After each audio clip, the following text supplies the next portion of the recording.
Today we're going to talk about reconciling your bank statement. You have your check register where you wrote down everything that happened in your account. And then the bank keeps track of everything that they have recorded. And so those two are not the same because of various reasons. So we're going to walk through what we do to reconcile our bank statement. Step number one, you can see that I have already done, and that is to go through and to compare your check register to the bank statement and put a check mark by the item that is on both documents. So this $37 is on both, so I check mark it. $30 is on both, I check mark it. $100 is on both, check mark it. I get down here and I see that this $30.57 is not over here on the check register. That's a debit card at the airport gift shop. I forgot to write it down on my check register, so I circle that. Here's a check that I wrote. The bank hasn't gotten it yet. I wrote it to a college as deposit on my dorm room. They haven't cashed it yet. They probably won't cash it till next fall when I go to college. And so that's not showing up on the bank statement. So I circle that. This $25 is over there. This $250 deposit is there. So I look at every item. You can see there are 3 items here that were not on the bank statement, so I circled them. Turned out there were 3 items on the bank statement that weren't on my check register. That one I forgot to record, and then this share dividend, that's the interest I earned this month. And then I have a $3 fee because I used my ATM at an out-of-network machine.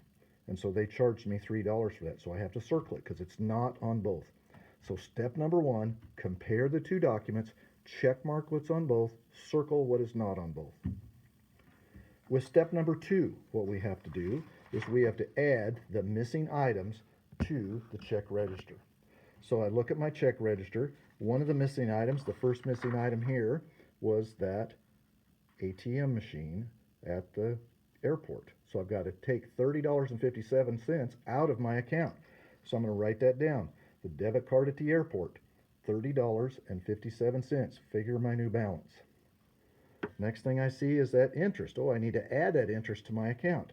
So I'm going to take my dividend and I'm going to add that, put it in the deposit column because they're adding that to my account. I figure my new balance.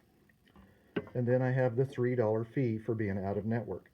So I'm going to take this ATM fee and I am going to put it in the deduction column, subtract it out. So now my new balance in my check register is $581.02. The next step is to complete the form that the bank sends me.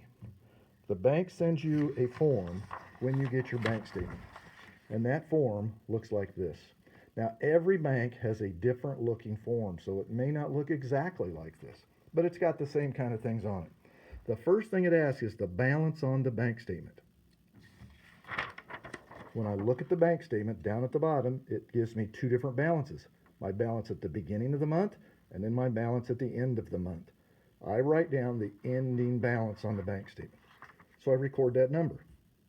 Then it says, deposits not on the bank statement. How can I tell if they were not on the bank statement?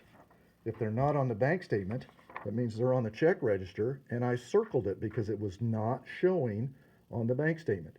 So I look in the deposit column and I see I have one on 4/30 for 1206.78. So I'm going to write that down on 4/30, 1206.78. That was the only one I had. So it says total deposits from above. So I'm going to add that up. That's pretty easy to add. And then it says deposit subtotal. Total deposits plus the balance on the bank statement. So I'm going to take this number plus this number to get this. And then this number gets put down here because I use that number again. Next section, checks written or withdrawals not on the bank statement. If they're not on the bank statement, I circled them here. So I have 2 checks that were not on the bank statement. One for $350 on the 18th and one for $715 on the 30th. So I have to write those down. On the 18th, I had $350. On the 30th, I have $715. And those were the only 2 that were missing. So, next line, total withdrawals from above. Up here, the total withdrawals, I add those 2 together, I get $1,065. To find my ending balance, I take this minus this. and I get $581.02. If I did things correctly, this number will match the new balance in my check register. So when I look at my check register, I have an ending balance of 581.02.